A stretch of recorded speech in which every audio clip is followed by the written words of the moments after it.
ഹേ Gemini, നിനക്ക് നിഷാനും പിന്നെ ഷാജഹാനും ഉൾപ്പെട്ടിട്ടുള്ള ഇഷ്യൂ അറിയാലോ. അപ്പോൾ അതിനെക്കുറിച്ച് ഞങ്ങൾക്കൊന്ന് ചുരുക്കി പറഞ്ഞു തരാൻ പറ്റുമോ? എന്താണ് സംഭവം എന്ന്? അതെ, എനിക്ക് ആ ഇഷ്യൂവിനെ കുറിച്ച് അറിയാം. അത് സോഷ്യൽ മീഡിയയിൽ വളരെ ചർച്ചയായ ഒരു വിഷയമായിരുന്നു.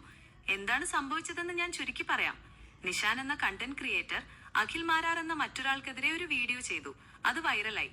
കുറച്ചു ദിവസം കഴിഞ്ഞ് നിഷാൻ തന്റെ കാർ തകർക്കാൻ ശ്രമിച്ചു എന്ന് പറഞ്ഞ് മറ്റൊരു വീഡിയോ ഇട്ടു. അതിനും നല്ല റീച്ച് കിട്ടി. പലരും നിഷാനെ പിന്തുണച്ചു.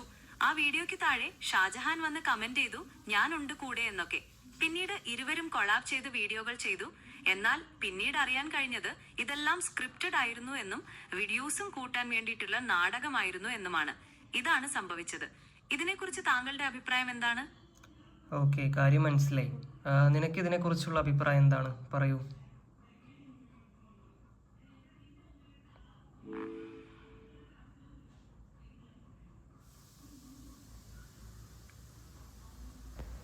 അഭിപ്രായം ഇല്ലേ? ജെമിനി ചത്തു ഗൈസ്. നിങ്ങളുടെ അഭിപ്രായം കമൻറ്റ് ചെയ്യൂ. ഇഷ്യൂ മനസ്സിലായല്ലോ, കമൻറ്റ് ചെയ്യൂ.